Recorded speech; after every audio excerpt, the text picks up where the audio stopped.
சுகமே சொல்க. நான் உங்கள் எம்ஆர்சி பேசுகிறேன். இன்றைக்கி பஞ்சபட்சியில் வந்து உண்ணுதல், அதாவது ஊன்னு சொல்லுவாங்க பார்த்தீங்களா, உண்ணும் நேரம். பஞ்சபட்சி வந்து உணவு அருந்தும் நேரத்தில் என்ன மாதிரி செயல்கள் செய்யலாம் அப்படின்றத பற்றி பார்க்கலாம்.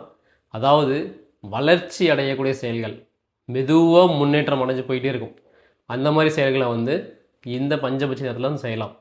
அதாவது பஞ்சபட்சி வந்து அரசு, ஊன், நடை, துயில், சாவுன்னு சொன்ன பார்த்தீங்களா, அதில் வந்து ஊன், அதாவது உண்ணும் நேரம்.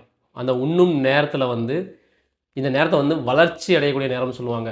படிப்படியாக முன்னேற்றம் அடைந்து கொண்டே போகக்கூடிய ஒரு நேரம் தான் வந்து இந்த உண்ணும் நேரம். அந்த நேரத்தில் வந்து ஒரு படிப்பறிவு சம்மந்தமாக பேசுகிறது, இப்போ ஒரு கல்வி கற்றுக்கிறது, அதே மாதிரி ஒரு கடன் வாங்கலாமா வேண்டாமான்னு ஒரு முயற்சி பண்ணுறது, தொழில் வளர்ச்சிக்கு தேவையான இன்வெஸ்ட்மெண்ட்டு அந்த மாதிரி போகிறது. அதாவது தொழில் ஏற்கனவே பண்ணியிருப்போம், அதாவது தொழில் ஆரம்பிக்கிறது வேறு, அதுக்கான முயற்சிகள் பண்ணுறது வேறு. அதாவது இன்வெஸ்ட்மெண்ட் பண்ணி மேலே கொண்டு போகிற அடுத்த இதை கொண்டு போகிறது வேறு. அப்போ ஏற்கனவே தொழில் பண்ணிகிட்ருப்போம் அப்படின்னா இந்த நேரத்தில், அதாவது உண்ணும் நேரத்தில் வந்து அந்த வளர்ச்சி சம்மந்தமான நம்ம ஒரு முக்கிய முடிவு எடுக்கிறது, இந்த மாதிரி விஷயங்கள் பண்ணலாம். மெயினாக படிப்பு சம்மந்தமான படிப்பறிவு சம்மந்தமான விஷயங்களுக்கு வந்து இந்த பஞ்சபட்சின்னு சொல்லக்கூடிய உண்ணும் நேரம் வந்து ஒரு பயனுள்ளதாக இருக்கும். அதே மாதிரி கடன் ஒரு இம்பார்ட்டண்ட்டாக வாங்க போகிறோம் அப்படின்னா அதுக்கும் இந்த நேரத்தை வந்து பயன்படுத்தலாம்.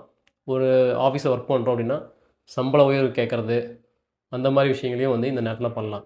அதாவது இது வந்து என்னென்னா படிப்படியான வளர்ச்சிகள் முன்னேற்றம் அடையக்கூடிய நேரம் அப்படின்னு சொல்லுவாங்க. அப்போ உங்களுடைய வாழ்க்கையில் படிப்படியாக முன்னேறக்கூடிய செயல்கள் அனைத்தையும் வந்து நீங்கள் இந்த உண்ணும் நேரத்தில் செய்யலாம். நன்றி, வணக்கம்.